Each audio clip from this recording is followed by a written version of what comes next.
जब परमेश्वर ने हमें सेवकाई में बुलाया, उस टाइम मैं बहुत कर्जों में था।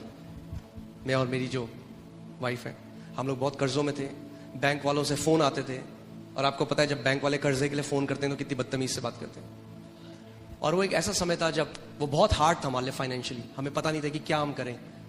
हम लोग सब कुछ करते थे, हम लोग कलीसिया जाते थे, सब कुछ करते थे, मगर तब भी हम लोग आर्थिक रूप में हम लोग स्ट्रगल कर रहे थे। और एक दिन जब मैं परमेश्वर का वचन पढ़ रहा था, इफिसियों 1:3, तो उसमें लिखा था, blessed be the God and father of our Lord Jesus Christ who has blessed us with every spiritual blessing in the heavenly places in Christ Jesus. धन्य है हमारा परमेश्वर और हमारे प्रभु यीशु मसीह का पिता, जिसने हमें आत्मिक स्थानों में हर एक आत्मिक आशीष दे दी है मसीह यीशु में। एक मिनट, क्या परमेश्वर का वचन ये कहता है कि वो हमें आशीष देगा? क्या कह रहा है वचन? दे दी है। परमेश्वर का वचन कह रहा है। और कितनी आशीषें दी है? दे दी है परमेश्वर ने। आप जानते हैं आपको प्रार्थना करने की जरूरत नहीं है परमेश्वर मुझे आशीष दे, क्योंकि आप परमेश्वर से वो मांग रहे हैं जो उसने पहले ही आपको दे दिया। गॉड ब्लेस मी, अगर आप ये प्रार्थना कर रहे हैं, परमेश्वर कह रहा है पहले ही मैंने कर दिया है। मगर क्या कह रहा है? मेरे लोग क्यों नाश हो रहे हैं? मेरे वचन के ज्ञान की कमी के कारण। जब मैंने ये वचन को पढ़ा तो मैं रुक गया। मैंने कहा परमेश्वर, आपका वचन तो कह रहा है कि आपने मुझे सारी आत्मिक आशीषों से आशीषित करा है, फिर मेरा जीवन ऐसा क्यों है? तो मैंने एक निर्णय लिया। मैंने सोचा मैं इस बात से नहीं जाऊंगा कि मेरी परिस्थिति कैसी है, मेरी फिजिकल सर्कमस्टेंसेस कैसी हैं। मैं इस बात पे खड़ा हो जाऊंगा परमेश्वर का वचन मेरे लिए क्या कहता है। और मैंने सोचा कि मैं उस बीज बोने वाले की तरह बन जाऊंगा।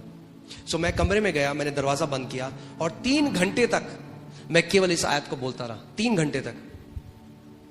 और मैं कहने लग गया, परमेश्वर आपका धन्यवाद हो, क्योंकि आपने मुझे सारी आत्मिक आशीषें दे दी हैं।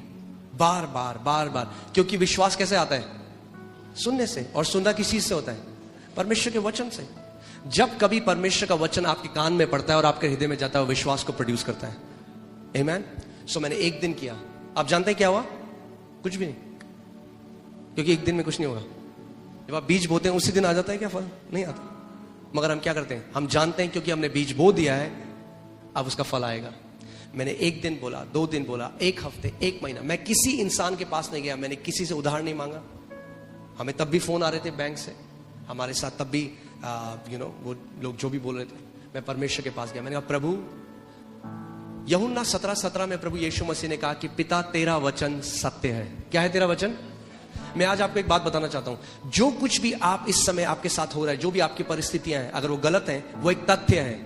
मगर परमेश्वर का वचन क्या है? वो सत्य है। तथ्य और सत्य में एक अंतर है। तथ्य बदल जाता है, सत्य कभी नहीं बदलता। तो मैंने परमेश्वर को रोज बोलना शुरू किया। मैंने कहा प्रभु धन्यवाद। जितना ज्यादा मैं बोलता गया, हल्के हल्के क्या हुआ, वो वचन मेरे कान में पड़ता गया और मेरे अंदर विश्वास आने लग गया। मैं हल्के हल्के विश्वास, मैं सोचने लगा मैं तो बहुत आशीषित हूं। एक दिन मैं अपनी वाइफ के पास गया और मैंने कहा मोनिका, जो करोड़ों आज हमारे अकाउंट में है, हमारे अकाउंट में कुछ 100 रुपए थे मगर आपको पता है विश्वास एक अलग भाषा बोलता है। जब विश्वास आपके अंदर आ जाएगा, आपकी बोली बदल जाएगी। आमीन। जो विश्वास के लोग होते हैं वो अलग तरीके से बात करते हैं। तो मैंने अपनी वाइफ को बोला, मैंने कहा हम उन करोड़ों रुपए का क्या करेंगे जो परमेश्वर ने दिए हैं? उन्होंने कहा हम परमेश्वर का भवन बनाएंगे, और वो आज पूरा हुआ है।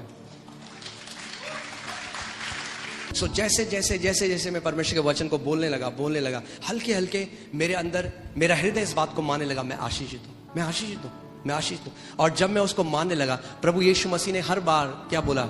जैसा तेरा विश्वास है वैसा ही तेरे साथ हो। और केवल एक आयत, कितनी आयत? इफिसियों 1:3। ना केवल उसने हमें गरीबी से बाहर निकाला, हमारे कर्जे मिटाए, मगर मैं आपको बता रहा हूं, आज हम एक बहुत आशीषित जीवन जी रहे हैं केवल इस वचन की ताकत के द्वारा। और मैं बताना चाहता हूं, ये आप सबके लिए है, ये वचन आप सबके लिए है। उसने हम सबको सारी आशीषें आत्मिक स्थानों में दे दी है।